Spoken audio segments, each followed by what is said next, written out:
Importune. Ask urgently. Although Eddie was not sanguine about his chances, he continued to importune his boss for a winter vacation. Incontrovertible. Undeniable.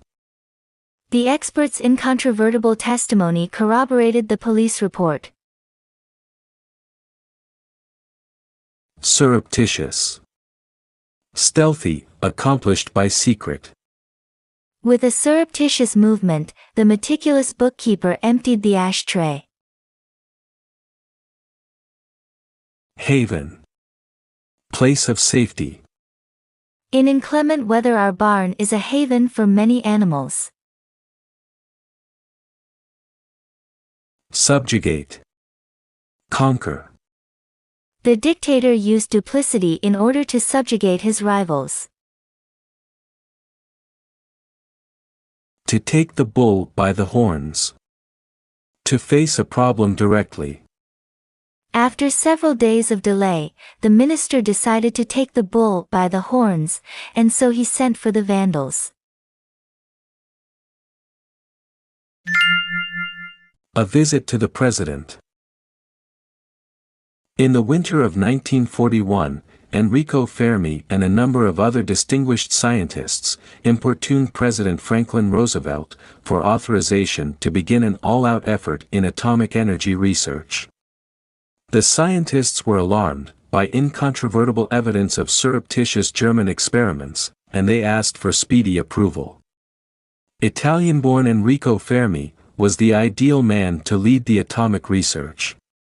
Already in 1938, he had won the Nobel Prize for work with radioactive elements and neutron bombardment. Fermi had found a haven from the fascists, his wife was Jewish, and he knew that if the Germans were the first to develop an atomic bomb, it would mean that Hitler could subjugate the entire world. The international race for atomic supremacy was on.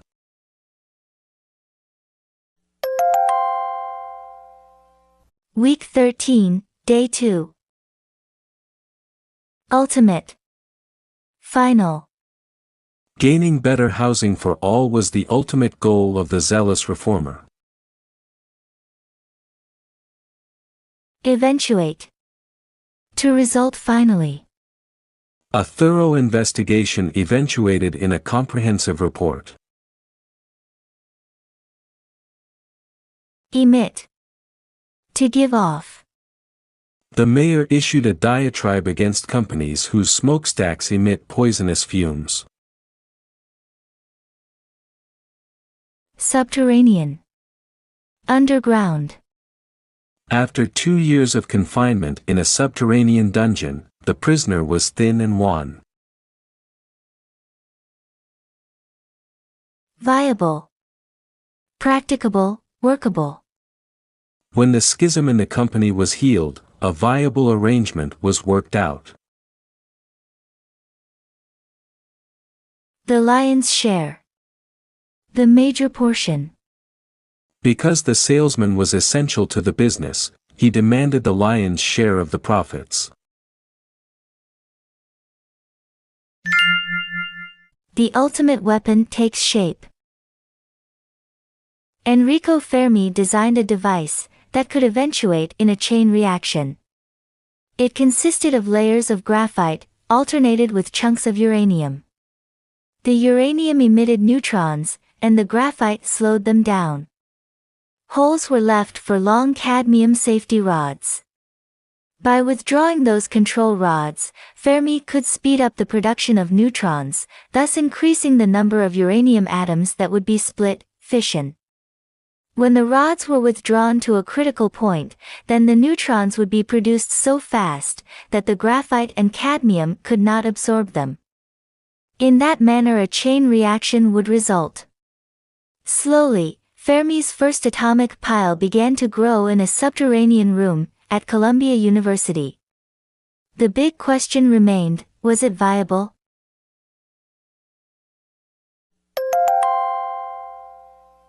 Week 13, Day 3. Premise. Grounds for a conclusion. Acting on the premise that there were no burglars around, the police became quite lax. Jeopardize. In danger. The trapeze artist was squeamish about having to jeopardize his life. Incredulous. Skeptical. After I had perused the Yankee lineup, I was incredulous about their chances of winning.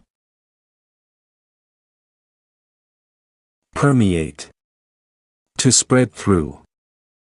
A terrible odor that was impossible to expunge permeated the skunk handler's clothing. Propitious.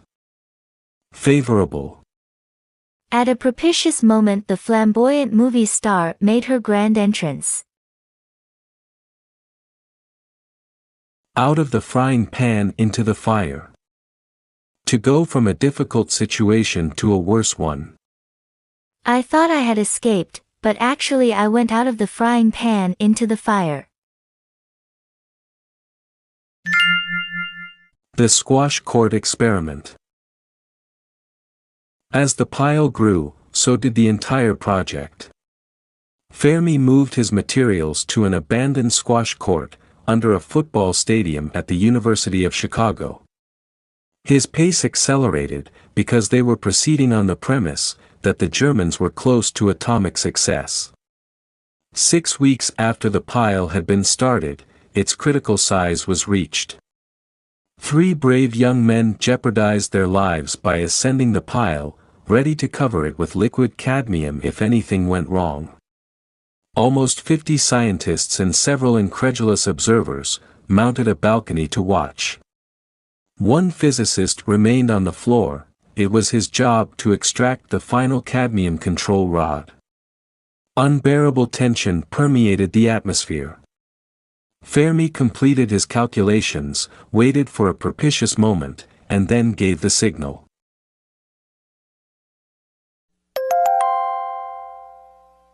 Week 13, Day 4.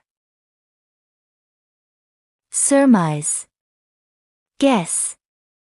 Edna had surmised that she would be charged a nominal sum, and so she was outraged when she got the bill. Curtail. To cut short. Publication of the lurid magazine was curtailed by the district attorney. Repress. To put down. I had to repress my desire to interject my criticism during the debate. Cryptic. Puzzling. Although his remarks appeared cryptic at first, we began to see how really pertinent they were. Inchoate. In an early stage. The young couple was disappointed to see the inchoate state of their new house. To keep the pot boiling. To see that interest doesn't die down. Dickens kept the pot boiling by ending each chapter on a note of uncertainty and suspense. The Italian navigator lands. The chain reaction took place precisely as Enrico Fermi had surmised. After 28 minutes, he curtailed the experiment, giving the signal to replace the control rod. The normally reserved scientists, unable to repress their excitement, let out a tremendous cheer, and gathered around Fermi to shake his hand. Although it was time to celebrate, some of the men remarked soberly that the world would never be the same again. On December 2, 1942, the news of Fermi's achievement was relayed in a cryptic telephone message. The Italian navigator has reached the New World. And how did he find the natives? Very friendly. The atomic age was inchoate, but truly here.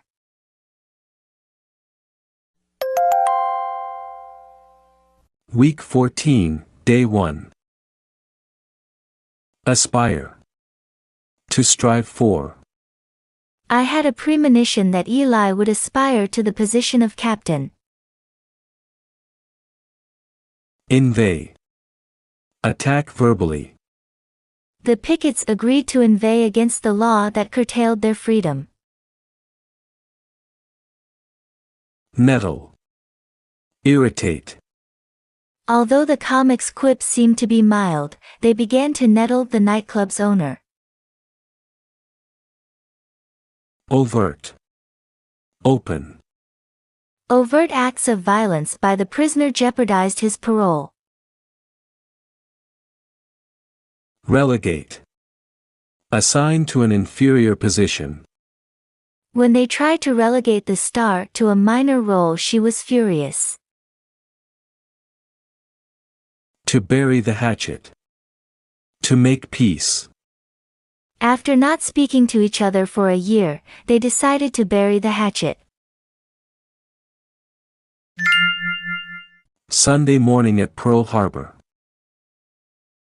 At breakfast time on Sunday morning, December 7, 1941, Dorie Miller was serving coffee aboard the battleship West Virginia.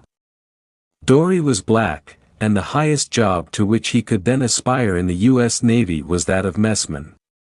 While Dorie was technically a member of a great fighting fleet, he was not expected to fight. Most Army and Navy officers inveighed against blacks as fighting men. Although blacks were nettled by such overt prejudice, Dorie Miller apparently accepted being relegated to the role of a meshal servant. Now, as he poured the coffee, Dorie was wondering why the airplanes above were making so much noise on a peaceful Sunday morning.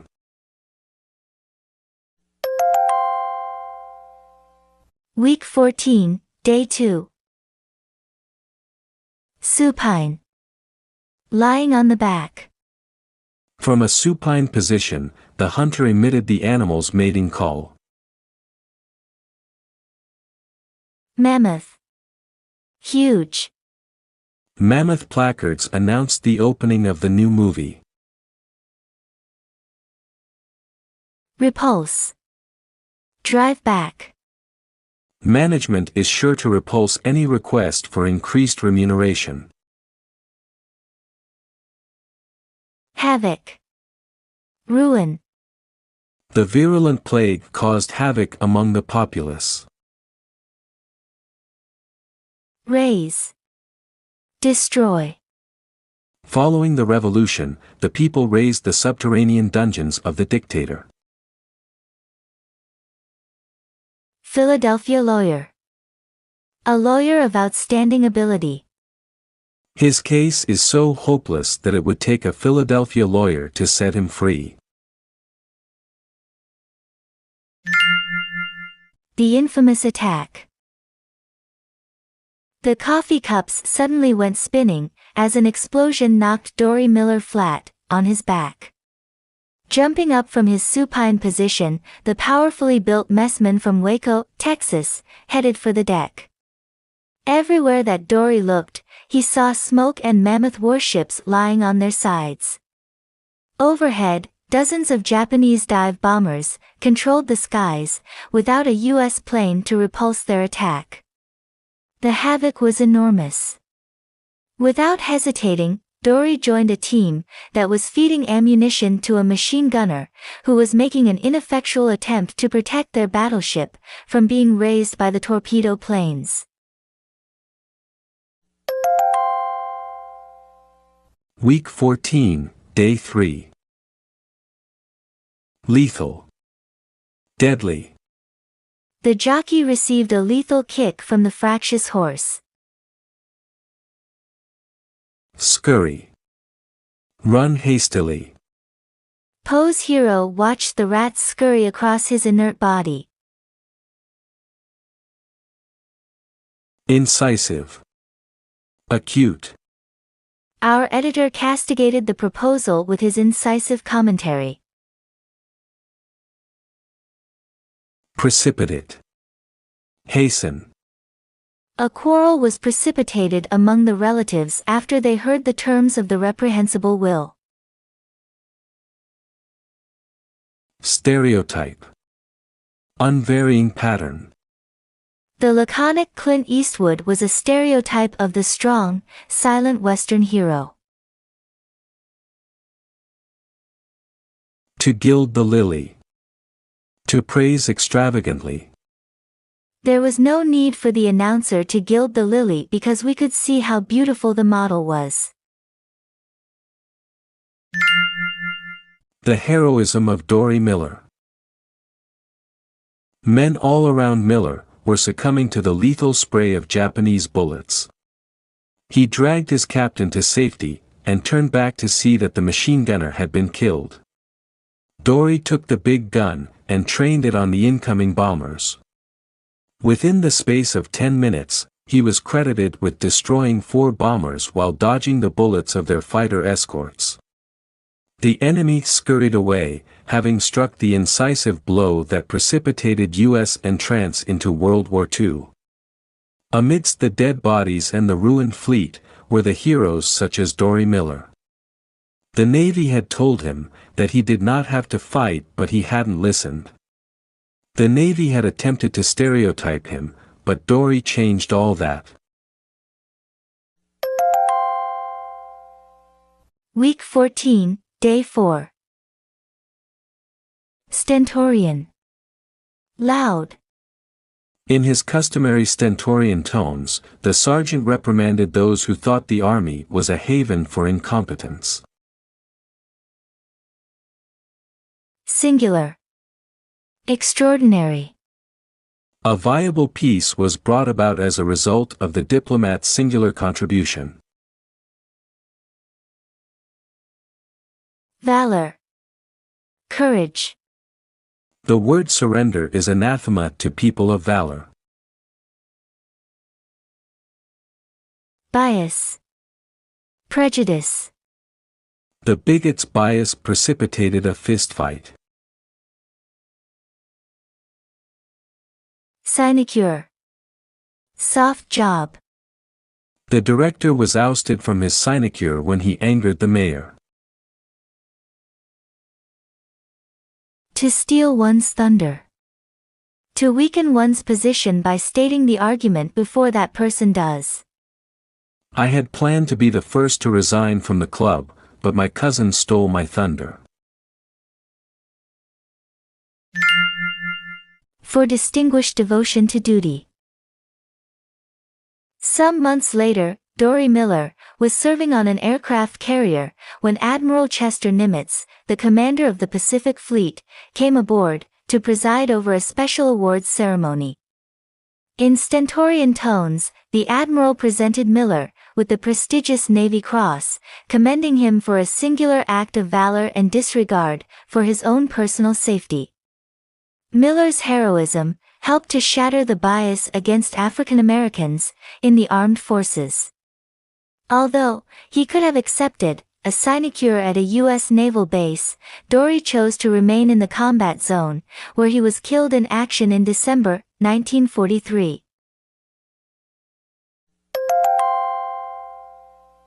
Week 15, Day 1.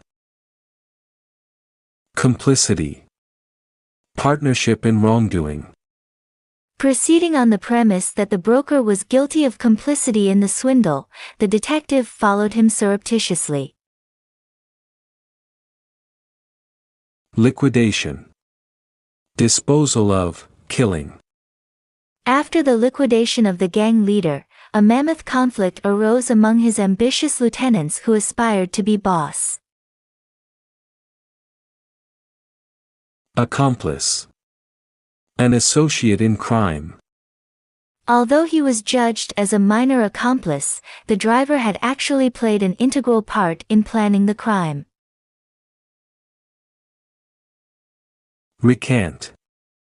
Withdraw previous statements. When the clergyman refused to recant, his superiors were so nettled that they relegated him to an isolated parish in Alaska. Culpable. Deserving blame. Once the incontrovertible evidence was offered, the servant was held culpable in the theft of the jewels. Wool-gathering. Absent-mindedness or daydreaming. When the young genius should have been doing his homework, he was frequently engaged in wool-gathering.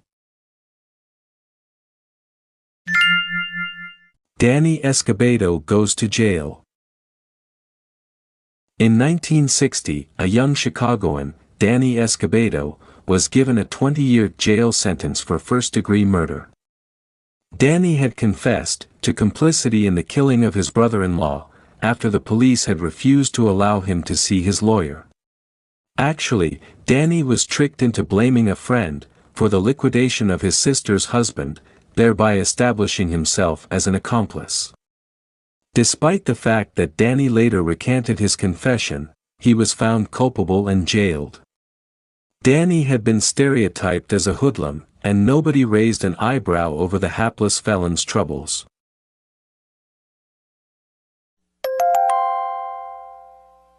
Week 15, Day 2. Abrogate.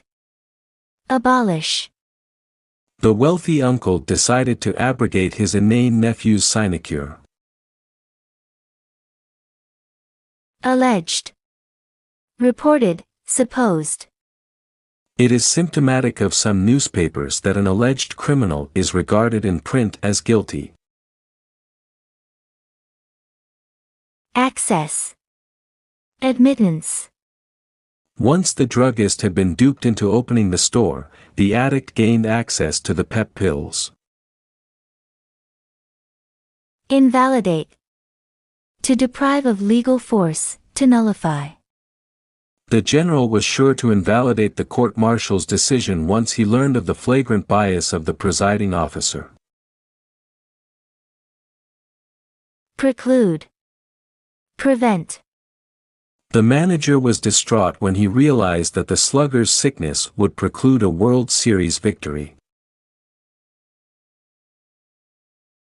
To whitewash. To conceal defects, to give a falsely virtuous appearance to something.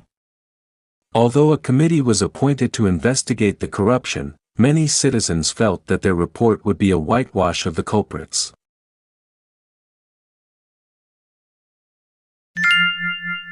Escobedo's lawyer appeals.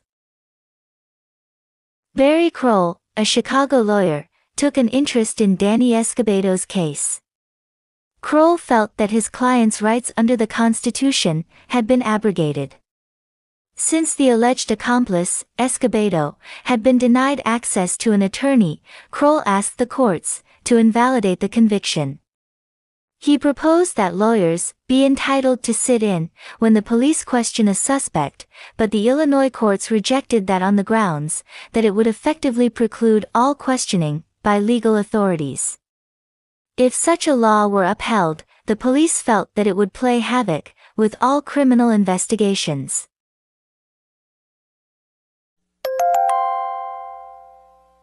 Week 15, Day 3. Persevere. Persist.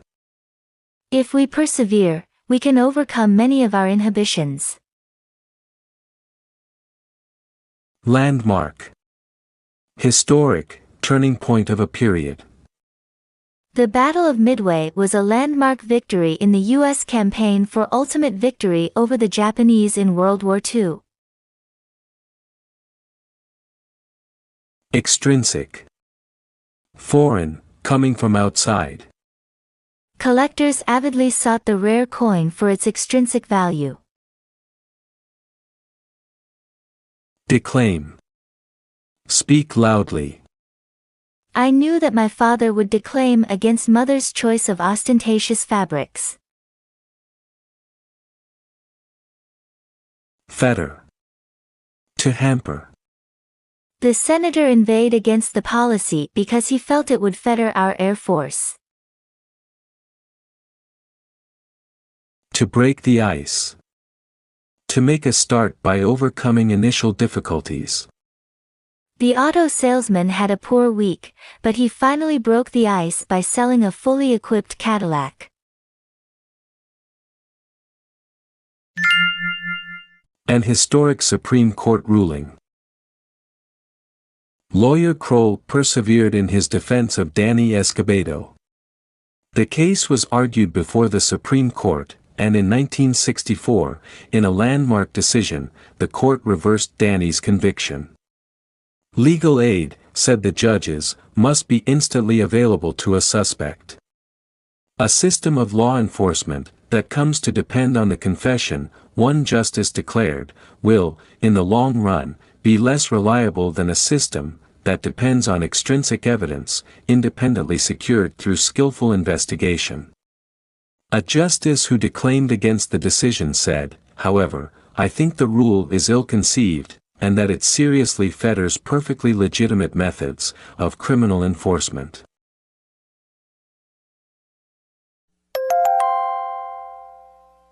Week 15, Day 4. Paragon. Model of excellence. The town planners looked upon their utopia as a paragon for other communities. Nomadic. In the desert, nomadic tribes wander back and forth, enduring much privation. Asperity. Harshness of temper. We were amazed at the display of asperity from our normally phlegmatic neighbor. Epithet. Descriptive name. A bitter quarrel was precipitated when both politicians hurled vile epithets at each other. Controversial. Debatable. Some school principals attempt to repress the publication of controversial editorials. The grapevine. A secret means of spreading information. The grapevine has it that Ernie will be elected president of the school's student council. The effects of the Escobedo decision. After Danny Escobedo's release from prison, hundreds of inmates began suits for their freedom on the grounds that their rights had been violated too. Each case was heard on its merits, and in numerous instances people, who had been convicted of serious offenses, were freed because of the new standards established in the Escobedo case. After getting out, Danny was not a paragon of virtue, according to the police. He led a nomadic existence, drifting from job to job, and was arrested frequently. With asperity, and a few choice epithets, Danny referred to police harassment. Although the Escobedo case was a controversial one, most agree that it inspired better police training, better law enforcement procedures, and improved scientific crime detection.